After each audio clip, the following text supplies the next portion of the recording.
ऐसा हुआ कि हमने शुरुआत की 2015 में, हमने 150 सैंपल मुफ्त बांट दिए। अच्छा, मुफ्त बांटे। हाँ जी। सैंपल के लिए एक ऑर्डर आया पहली बार। आज 150 में हमारे पास ऑर्डर ज़्यादा है जी। और उत्पादन कम है। उत्पादन एक समय ऐसा था कि उत्पादन ही उत्पादन था, ऑर्डर साल में कोई। जी।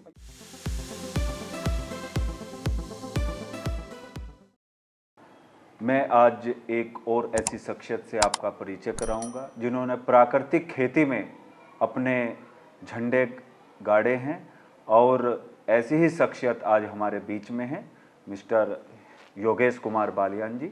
मैं आपका इस कार्यक्रम में स्वागत करता हूँ। योगेश जी, मैं सबसे पहले आपका परिचय जानना चाहूँगा कि आप इस ग्रामीण पृष्ठभूमि में आपने इस प्राकृतिक जो खेती है उसका शुभारंभ कैसे किया, और उसे जरा आप अपने परिचय के साथ में विस्तार से दर्शकों को बताइए। जी, सभी को नमस्कार।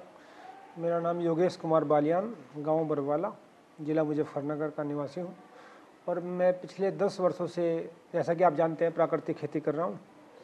और इसकी शुरुआत जब हुई तो हम गुरुकुल जाना हुआ, कुरुक्षेत्र। जो गुरुकुल है कुरुक्षेत्र में आचार्य देवव्रत जी का, जो अभी गुजरात के राज्यपाल हैं, वहाँ पे प्राकृतिक खेती उन्होंने शुरू की थी। तो हमने प्राकृतिक खेती से उत्पन्न गुड़ का हमने स्वाद लिया, चखा, देखा कि तो बड़ा अच्छा है और हम क्या खा रहे हैं। तो उसके हिसाब से फिर हमने आकर के पहले गाय ढूंढी। 1 वर्ष लग गया हमें गाय ढूंढने में। तो इस तरह हमने 2015 में प्राकृतिक खेती की शुरुआत की। और प्राकृतिक खेती में मुख्य फसल हमारी गन्ना, गेहूँ, सरसों और सब्जियाँ और फल। प्राकृतिक खेती का विचार, जैसे आप बता रहे हैं, आप कुरुक्षेत्र गए, वहाँ पर गुरुकुल में आपने देखा, तो क्या प्राकृतिक जो खेती आपने की, तो उसमें शुरू में काफ़ी संघर्ष आपको सामना किया होगा आपने, तो किस तरह के संघर्ष का आपने सामना किया? हाँ, संघर्ष प्राकृतिक खेती में तो होता है कि जानकारी नहीं होती।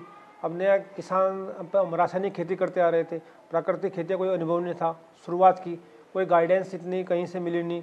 अब उसमें समय लगा धीरे धीरे मिलने में। तो शुरुआत की तो अपने आप करके सीखता है तो उसमें टाइम लगता है जी। पहले साल हमने फसल की तो उसमें प्रैक्टिस जो थी प्राकृतिक खेती की, उनकी जानकारी नहीं थी जी। तो उसमें पहले साल भी घाटा हुआ, उत्पादन कम रहा। धीरे धीरे चीज़ें सीखी, दूसरे किसानों के पास गए जो कई वर्षों से कर रहे थे, उनके अनुभव का लाभ लिया जी। तो इस तरह से हमने अपनी शुरुआत की। और प्राकृतिक खेती में हमने प्रोडक्शन भी कर लिया, उत्पादन भी कर लिया। फिर मार्केटिंग की समस्या आती है। हाँ, मार्केटिंग की समस्या। मार्केटिंग की समस्या, क्योंकि बाज़ार में ऑर्गेनिक के नाम पर धोखा भी हो रहा है। जी। लोग चीज़ें जी। कहीं से भी उठा के ऑर्गेनिक के नाम पर बेच देते हैं। जी। तो उसके लिए फेस वैल्यू की आवश्यकता पड़ती है, वो फिर समय के अनुसार बनती है। जैसे कि आज की तारीख में हमारे पास ऑर्डर ज़्यादा है और उत्पादन कम है। एक समय ऐसा था कि उत्पादन ही उत्पादन था, ऑर्डर साल में कोई, मतलब शुरुआत एक ऑर्डर से होती है। तो पहले 1-2 साल तो ऑर्डर आए ही नहीं, पूरे साल भी इंतजार करते रहे कि सामान बिकेगा, कोई लेने नहीं आया, किसी को देने भी नहीं। इस तरह से हमने सैंपल बांटे। पहले वर्ष हमने, ऐसा हुआ कि हमने शुरुआत की 2015 में, हमने 150 सैंपल मुफ्त बांट दिए। अच्छा, मुफ्त बांटे। हाँ, सैंपल के लिए। और एक ऑर्डर आया पहली बार। 150 किलो गुड़ बांटने के बाद 1 किलो का ऑर्डर आया। तो शुरुआत में तो समस्याएं आती हैं, लेकिन अगर आप धैर्य से काम करेंगे, फिर आप करना क्या चाहते हैं, दूसरी बात यह है, प्राकृतिक खेती पेशेंस का काम है। मतलब इसके लिए आप सोचते हैं कि आप बिजनेस कर रहे हैं, बिजनेस नहीं है। प्राकृतिक खेती एक बिजनेस नहीं है। पहली बात तो यह है कि आप इसमें स्वास्थ्य, अपना स्वास्थ्य मिल रहा है और औरों को स्वास्थ्य दे रहे हैं। पैसा है इसमें, लेकिन वो बात को भी है, सबसे बात की बात है। शुरुआत में आप बिजनेस के लिए करेंगे तो आप प्राकृतिक खेती में फेल हो जाएंगे। जी। आप संतुष्टि के लिए करेंगे, आप सेटिस्फेक्शन के लिए करेंगे तो कोई दिक्कत नहीं, फिर हो जाएगा सब। तो प्राकृतिक खेती जैसा आप कर रहे हैं, तो इस विचार को आप समाज में अब किस तरह से रूपांतरित कर रहे हैं? हाँ, ये रूपांतरित की आवश्यकता ही है कि आज की तारीख में आप अपने आसपास देख लीजिए कितने पेशेंट जो है कैंसर के हैं जी, हार्ट ब्लॉकेज है जी, और कीटनाशकों का जो अनुपात है वो फसलों में कई गुना हो रहा है जी। क्योंकि कोई रिकमेंडेशन नहीं है, दुकान वाला जो बोल देता है जी, किसान आके कर देता है, उसकी मतलब उसका जो रिकमेंडेशन डोज है वो कई गुना बढ़ रही है जी। तो इस तरह से फसलों पर बहुत ज़्यादा प्रभाव पड़ रहा है और स्वास्थ्य पर सारा स्वास्थ्य जो खराब है कीटनाशकों की वजह से ही। हाँ, ये जितनी बीमारियां हैं आजकल हम देख रहे हैं, कैंसर्स हैं, लंग्स के इन्फेक्शंस हैं, या जितना भी हम आज समाज में उसको ले रहे हैं, तो काफ़ी प्रभाव से शरीर को नुकसान दे रहा है। बिल्कुल।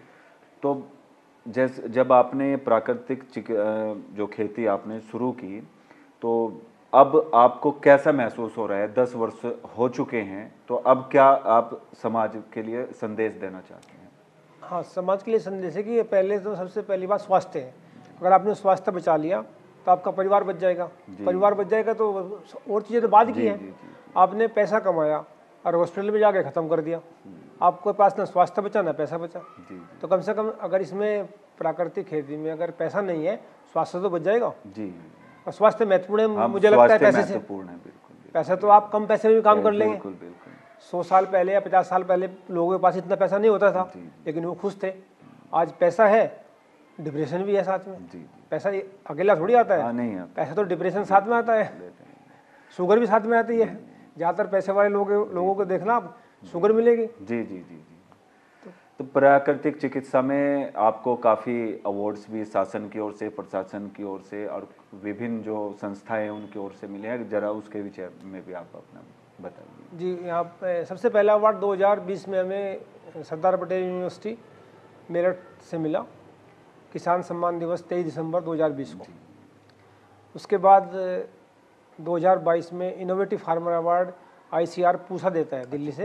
हाँ, मतलब लगभग 25 से 30 किसानों को देता है, एक स्टेट से एक किसानों को। एक स्टेट हाँ, तो उसमें मैं 2022 में मैं यूपी से था और बाकी लोग हर स्टेट से। उसके बाद हमें 24 में फेलो फार्मर अवार्ड मिला। फेलो फार्मर अवार्ड 7 लोगों को मिलता है पूरे देश से। पूरे देश से। हाँ। बहुत अच्छे। और उसमें अप्लाई वही कर सकता है जिनको इनोवेटिव फार्मर अवार्ड मिल चुका होता है, वो भी 1 वर्ष के बाद। अच्छा। तो उसमें से 7 लोगों को मिलता है, पर ईयर 7 लोगों को देता है ICR पूसा अवार्ड किसान मेले में, जो फरवरी या मार्च के महीने में लगता है। अच्छा, जैसा आप प्राकृतिक जो खेती कर रहे हैं, इसमें शासन प्रशासन या कुछ इस तरह से कुछ सहयोग की आपने को आवश्यकता पड़ी हो या कुछ सहयोग मिला हो, जरा उसके बारे में बताएं ताकि लोग और जानकर इसको बारे में विषय में जान सकते हैं। हाँ, सरकार अभी भारत सरकार प्राकृतिक खेती के प्रचार प्रसार पर बहुत ध्यान दे रहे हैं। KVK के माध्यम से, ICR के माध्यम से, और जितने भी नेशनल इंस्टीट्यूट है ICR के, उनके माध्यम से प्राकृतिक कृषि का प्रशिक्षण दे रहे हैं। और समय समय पर हमें भी बुलाते हैं कई जगह प्रशिक्षण के लिए, और हम जाते भी हैं किसानों को प्रशिक्षण के लिए। और कृषि विज्ञान केंद्र पर भी कोई ना कोई एक्टिविटी चलती रहती है प्राकृतिक खेती को लेकर। लेकिन अभी जो प्रचार प्रसार है वो उस स्तर पर नहीं है, किसानों को धीरे धीरे समझ में आ रही चीज़ें, क्योंकि किसान इतने वर्षों से खेती कर रहा है, उसे एकदम से छोड़ना नहीं चाहता। तो इसमें मेरा निवेदन किसानों से यह है कि आप थोड़े से क्षेत्र में शुरू करें, 1 बीघे में, आधा बीघे में, अपने क्षेत्र के अनुसार। अगर आपके पास 20 बीघे जमीन है तो आप आधे बीघे से सब्जियां कर सकते हैं। हाँ, मुख्य जरूरत सब्जी की है। सब्जी हमें 3 बार चाहिए, सुबह भी, दोपहर भी, शाम भी। बिल्कुल।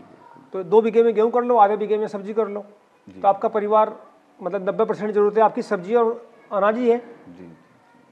और बाकी चीज़ तो आप, चीनी तो आपको पता ही है कितनी हार्मफुल है। हाँ, बिल्कुल। कितने केमिकल है। बिल्कुल। हाँ, काफ़ी हार्मफुल है शरीर। तो शुरुआत में आप थोड़ा सा अनुभव हो जाएगा तो उसमें नुकसान नहीं होगा। कुछ किसान क्या करते हैं, शुरुआत में 1 एकड़ 2 एकड़ 4 एकड़ में कर दिया, पहले साल ही नुकसान हो गया। हाँ, उसको सब छोड़ देते हैं कि कोई भी काम होता है उसमें सीखने में समय लगता है। तो आप जैसे प्राकृतिक जो खेती कर रहे हैं, तो उसका प्रशिक्षण भी किसानों को दे रहे हैं जी, या किस तरह से आप लोगों को और जागरूक कर रहे हैं? हाँ, प्रशिक्षण भी दे रहे हैं और खेत पर हमने आकर के देखते भी हैं किसान। अभी कल परसों ही सहारनपुर से 100 महिला किसान आई थी। अच्छा। उनको प्रशिक्षण दिया हमने। और एक राष्ट्रीय आजीविका मिशन के अंतर्गत एक ट्रेनिंग चलती है भारत सरकार की, तो वो लेके आए थे हमारे पास। तो खेत पर भी गए, घर पर भी गए, सारा देखा उन्होंने। जी। तो और कौन कौन से प्रोडक्ट आप जो तैयार कर रहे हैं, उत्पादन तैयार कर रहे हैं प्राकृतिक जो खेती से, आप अपने स्वयं के जो उत्पादन हैं आपके? हाँ, प्राकृतिक खेती में हम, गन्ना हमारी मुख्य फसल है जी।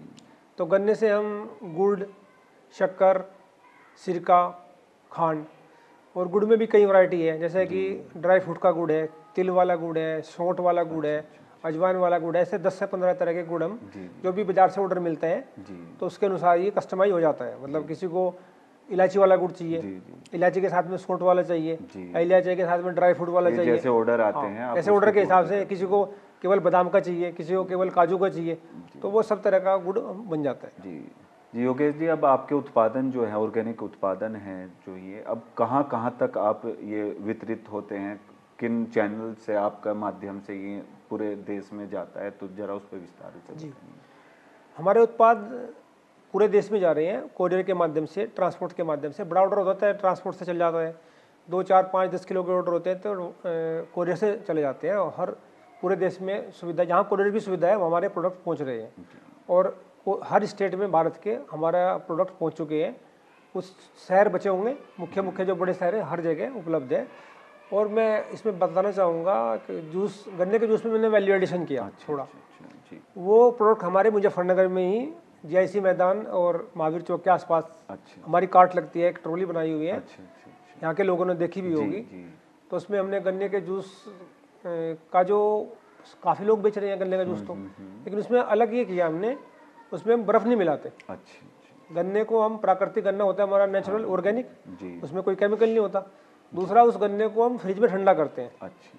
और ठंडा करके ठंडे गन्ने का ठंडा जूस मिलता है बिना बर्फ़ का, जी जी। जो मुजफ्फरनगर में तो कहीं हाँ, नहीं मिलता। आसपास सुना है आप गन्ने के रस से कुल्फी हाँ वगैरह जी, भी काफी जी। उत्पाद कर रही हैं। ये गन्ने के रस से हम कुल्फी बनाते हैं, गाय के दूध से और गन्ने के जूस से। उसमें चीनी की दोनों को जगह, मिक्स करके। चीनी की जगह हम गन्ने के जूस को, उसमें बहुत मिठास अच्छा। पैदा करते हैं। जी, जी, बिना चीनी की कुल्फी हमारी भारत की पहली कुल्फी है जो अच्छा। बिना चीनी की है। बहुत अच्छा, बहुत। और गन्ने के जूस से हमने कोल्ड कॉफ़ी बनाई है। अच्छा, कोल्ड कॉफी। हाँ, कोल्ड कॉफ़ी हमारी पहला उत्पाद है जो आज से पहले किसी ने गन्ने के रस से कोल्ड कॉफ़ी नहीं बनाई। इसमें मिठास भी जी जी गन्ने के जूस से है, मतलब इसमें ठंडा भी वो फ्रोजन से होता है, मतलब ठंडा करने के लिए भी हम गन्ने के जूस को फ्रोजन कर लेते हैं, बर्फ़ बना लेते हैं उसको, उसके बाद उसी से कॉफ़ी बनाते हैं। उसमें कॉफ़ी होती है और गन्ने का जूस के अलावा कुछ नहीं होता। और टेस्ट उसका ऐसा है जो पीने वाले बताते हैं, मैं तो क्या बताऊँ अपने मुँह से, जी जी जी। तो वो बड़ा अच्छा बताते हैं। बहुत अच्छा।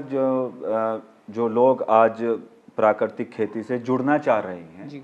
तो उनके लिए आप क्या संदेश देना चाहते हैं? हाँ, जो प्राकृतिक खेती से जुड़ना चाह रहे हैं तो उनके लिए संदेश है कि शुरुआत में छोटे क्षेत्र से आप शुरुआत करें। जी जैसे कि 1 बीघा या आधा बीघा या 2 बीघा अपने सामर्थ्य अनुसार। अगर आपके पास 50 बीघे ज़मीन है तो आप 5 बीघे से कर सकते जी हैं। जी कम ज़मीन है, 20 बीघा ज़मीन है तो आप 1 बीघे से कर सकते हैं। जी। तो उसमें आपको अनुभव हो जाएगा, आपको उसमें सब्जी लगाएंगे, उन सब्जी का आपको स्वाद आएगा, उस अनाज का स्वाद आएगा। जब आप प्राकृतिक खेती से उत्पादित गेहूं की रोटियां खाएंगे, सब्जी खाएंगे ना, आपके जो टमाटर बिना फ्रिज के 20 दिन रखे रहेंगे तो खराब नहीं होंगे वो। अच्छा अच्छा, मैं खराब नहीं हूँ। वो सब्जियां खराब नहीं होती। अच्छा। अगर आपके पास प्राकृतिक ऑर्गेनिक आपके जो पास फार्मिंग आपको से फ्रिज जो की आवश्यकता product- नहीं है। अच्छा। आपके बिना फ्रिज के ऐसी सब्जी रहती है जैसे फ्रिज में रखी होती है, जो नेचर से ही, नेचर से होती है, इसमें बिल्कुल नेचुरल होती है। तो नेचर से ही होती है और नेचर ही नेचर में ही उनको रहती है। सही करती है। हाँ। जी जी। और आपको बीमारी नहीं, कोई स्वास्थ्य बच हाँ, जाएगा। स्वास्थ्य बचेगा, बीमारी से तो मेरा बचेंगे, तो डॉक्टर संदेश से- यही है, मेरा निवेदन है सभी किसान भाइयों से, अपने परिवार के लिए थोड़ी थोड़ी आप प्राकृतिक खेती शुरू करें। अगर आपको लगता है कि इसमें स्कोप नहीं है या आपको अच्छा नहीं लगता, बाद में छोड़ सकते हैं। जी। 2 साल 1 साल करके देखें। लेकिन अपने परिवार के लिए, अपने लिए तो करनी तो अपने चाहिए। लिए तो स्वयं करनी चाहिए। जी। अंत में मैं चाहूँगा कि आप कोई ऐसा संदेश उन किसान भाइयों के लिए या उन जो प्रोडक्ट को धारण करने वाले जो लोग हैं, वे ऑर्गेनिक जो फार्मिंग के प्रोडक्ट को किस स्तर से उनको स्वीकारें, और ताकि वे उसे अपने स्वास्थ्य लाभ ले सके और अन्य बीमारियों से बच सके, एक संदेश आप उस। जी, आपके दर्शकों को मैं बताना चाहता हूँ कि अगर आपको शुद्ध खाना है तो आप अपने आसपास किसान को ढूंढिए जो प्राकृतिक खेती करता हो, ऑर्गेनिक खेती करता हो। उसके घर पे जाइए, देखिए, उसके खेत पर जाइए, वो क्या कर रहा है, कैसे कर रहा है, आप उससे उत्पाद लीजिए। तो आपको बाज़ार के उत्पाद, जो बाज़ार में ऑर्गेनिक के नाम पे उत्पाद मिल रहे हैं, और आप किसान से उत्पाद लेंगे तो दोनों में अंतर पता चल जाएगा। तो संदेश ये है कि आप किसान के पास जाइए और फैमिली डॉक्टर की जगह फैमिली किसान बनाइए। जी जी, बहुत अच्छा, बहुत अच्छा। अंत में मैं चाहूँगा कि आप कोई अपना एक ऐसा